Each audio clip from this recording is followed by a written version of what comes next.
Dobrý deň, milí televízni diváci. 5. vydanie relácie Odpovede z obrazovky vyšlo práve na dnešnú kvetnú nedeľu. Som rád, že sledujete 5. vydanie a som rád, že mi píšete na známu adresu Slovenská televízia Mlynská dolina 84545 Bratislava alebo na známu e-mailovú adresu riaditeľ@stv.sk. Ešte raz vám naozaj ďakujem, píšete veľmi veľa, pýtate sa na program, na budúcnosť televízie. To je veľmi dôležité. Budúcnosť televízie je dôležitá. Myslím, že už sa dosť pohovorilo o tom, čo všetko zlé bolo v slovenskej televízii. Áno, máte pravdu, treba sa baviť, rozprávať o tom, čo bude. Zarezonovala téma minulý týždeň, respektíve tento týždeň o hlásateľkách. Trošku sa bulvarizovala. Nebol by som veľmi rád, keby sa s tvárami slovenskej televízie takýmto spôsobom zaobchádzalo. Je veľmi dôležité povedať, že s mnohými známymi tvárami, ktoré možno na chvíľku v tejto fáze núdzového režimu zmiznú z televíznej obrazovky, v budúcnosti počítame. Počítame s nimi možno nie ako s hlásateľmi alebo hlásateľkami, ale ako moderátormi rôznych zaujímavých programov, relácií, ktoré pripravujeme na vysielanie do slovenskej televízie. My budeme sa spolu s nimi rozprávať, počítame s nimi, pretože chceme, aby sa aj cez tváre identifikovala slovenská televízia vo vašich očiach, aby ste si obľúbili našich moderátorov, našich ľudí, ktorí doteraz pre slovenskú televíziu pracovali. V tejto chvíli, povedzme, na chvíľku nebudú vysielať, pretože sme mnohé programy zrušili kvôli núdzovému režimu a jej finančnej náročnosti, ale ešte raz opakujem, počítame so známymi tvárami, ktoré poznáte z našej obrazovky a určite v budúcnosti ich uvidíte. A verte mi, že pri súčasnej programovej štruktúre, ktorú pripravujeme a ktorá bude veľmi atraktívna, si určite mnohí z nich nájdu svoje miesto. Ale píšte, čo si myslíte o hlásateľkách, aké programy by ste v budúcnosti na obrazovke chceli vidieť. Nie na všetko som schopný zodpovedať tu v tejto relácii, ale určite sa nimi budeme zaoberať a budeme prihliadať aj na to, čo vy, televízni diváci, naozaj chcete vidieť a po čom túžite, aby v slovenskej televízii bolo odvysielané.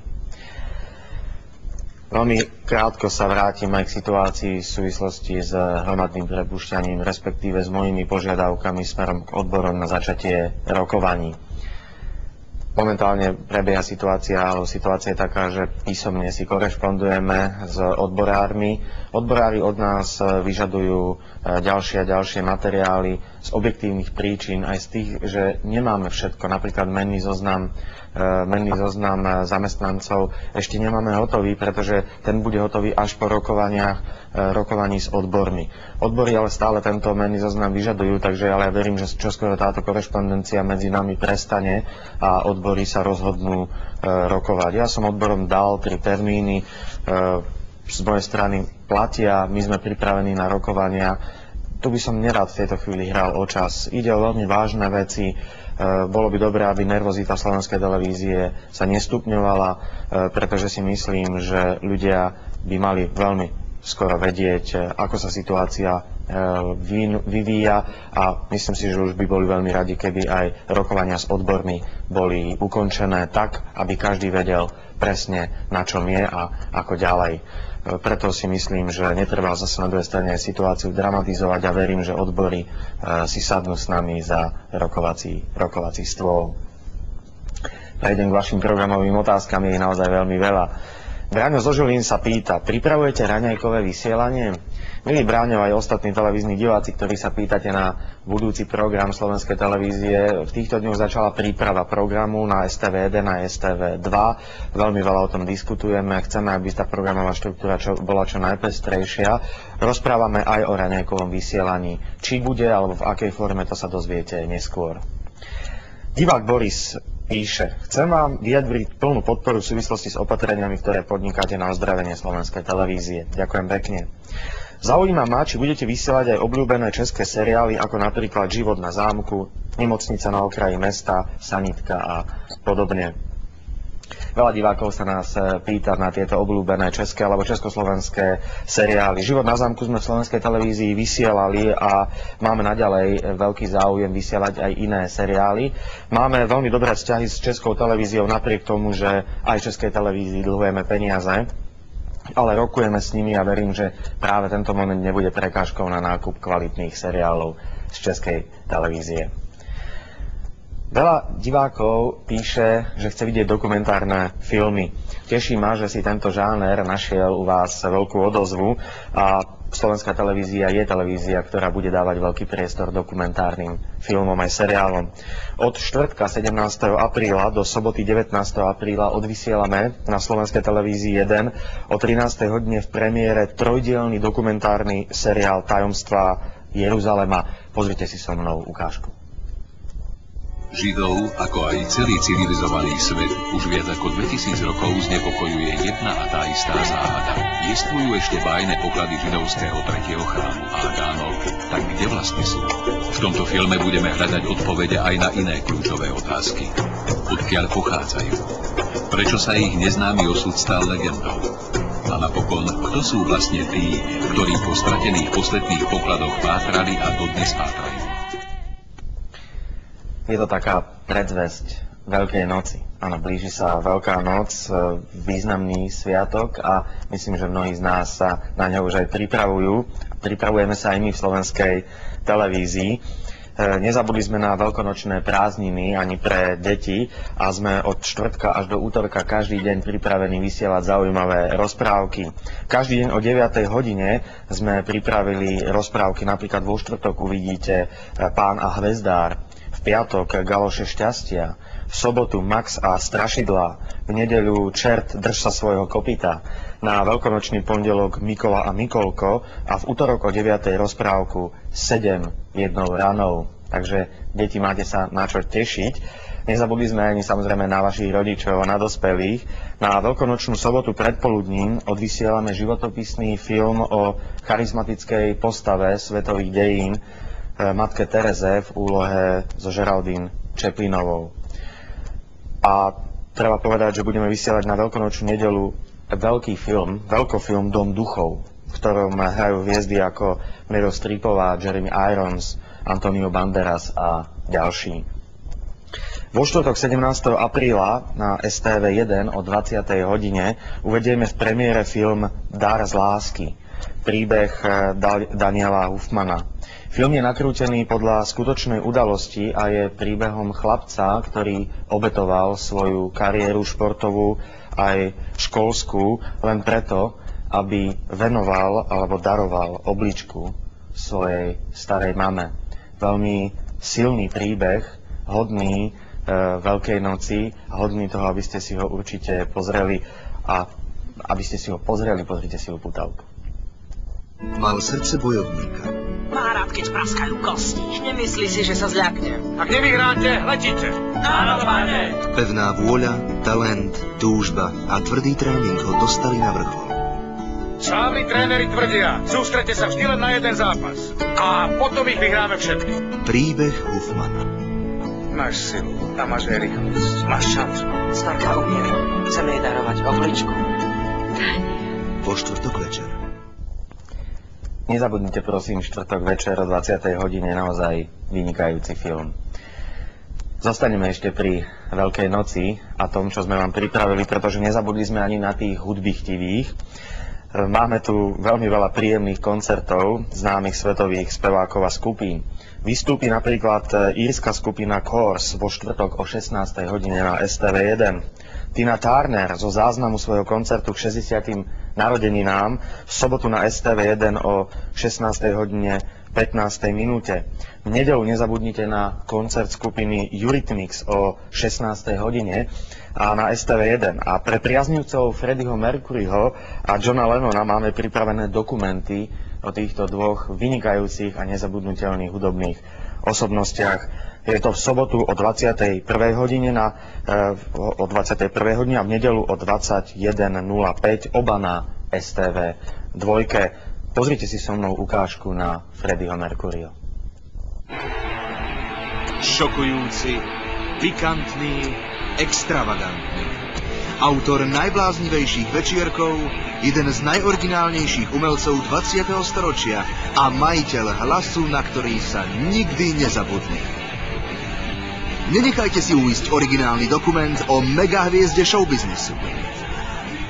Freddie Mercury v sobotu večer na STV2. Urobili sme naozaj všetko preto, aby ste sa v pohodlí doma usadili počas Veľkej noci a strávili príjemné chvíle aj so slovenskou televíziou. Verím, že sa vám náš program bude páčiť. Teraz sa vrátim k vašim listom. Pavel Božík z Trstenej píše: trochu ma prekvapuje rýchlosť, ako rušíte programy. Programové týždenníky ani denníky nestíhajú reagovať a uverejňovať zmeny v programe. Áno, máte pravdu, počas núdzového režimu sme urobili zmeny v programe, pretože sme rušili mnohé výroby. Fakt je ten, že televízny program sa zasiela do programových týždenníkov 3 týždne pred začatím vysielania, ale v tejto chvíli je to naozaj trochu komplikované, takže vás prosím o ospravedlnenie a o trpezlivosť. Ak chcete vedieť aktuálny program slovenskej televízie, prosím, pozrite si internetovú stránku www.stv.sk alebo na teletexte. Verím, že nám na tú chvíľu odpustíte, že budete trpezliví a v časi budete nachádzať v týždenníkoch skutočne to, čo bude aj na STV, len prosím o trpezlivosť.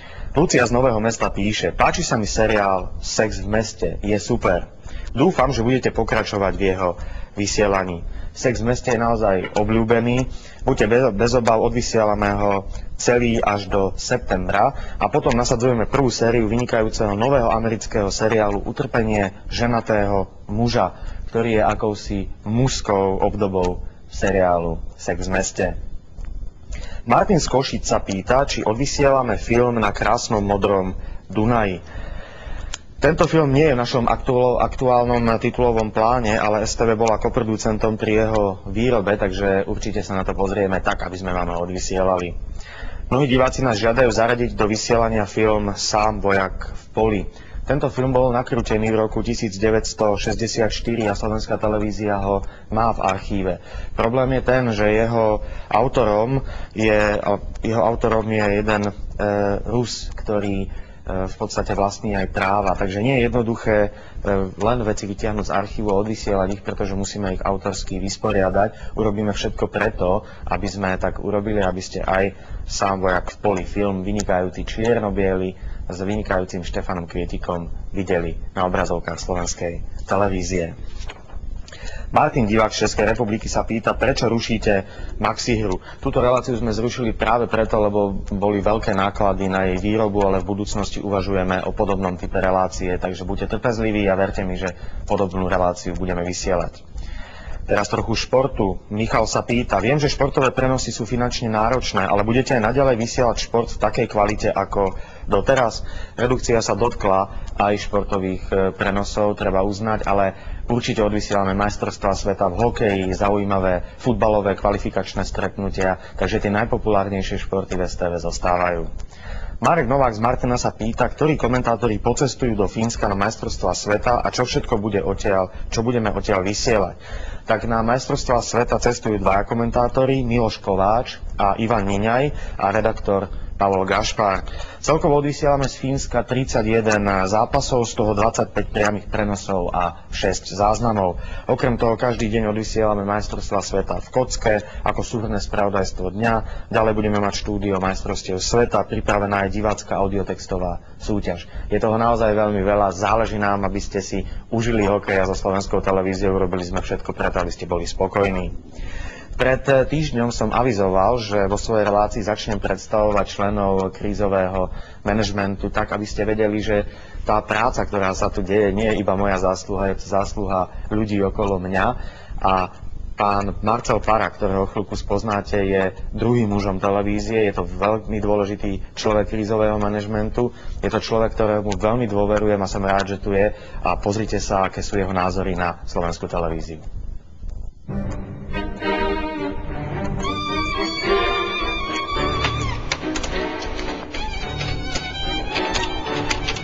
Zvyknem hovorievať, že povedzme skôš alebo občas lyžovanie je moje hobby, ale Keď sa tak nad tým skutočne zamyslím, tak to beriem ako pevnú súčasť svojho života a snažím sa to zapracovať ako isté pravidlá do svojho života, pretože si uvedomujem, že pri tom manažerskom živote šport už nie je tak ani len hobby, ale bez neho sa to nedá robiť. V zásade sa považujem za istého fanúšika filmu a viem si vychutnať dobrý film.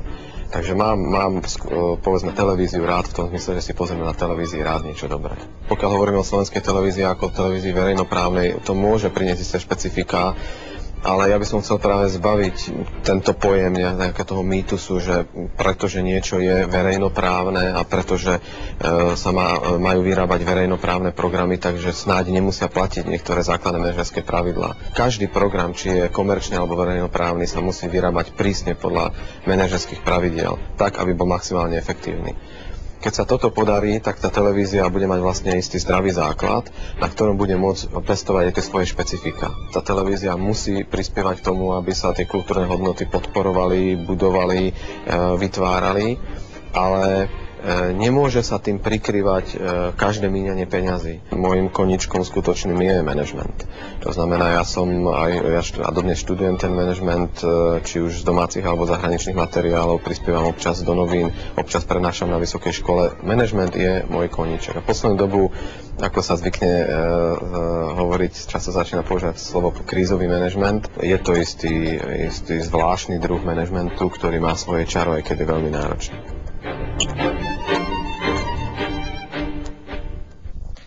Takže to bol pán Marcel Para. Som naozaj rád, že stojí po mojom boku a naozaj robí veľmi veľa práce.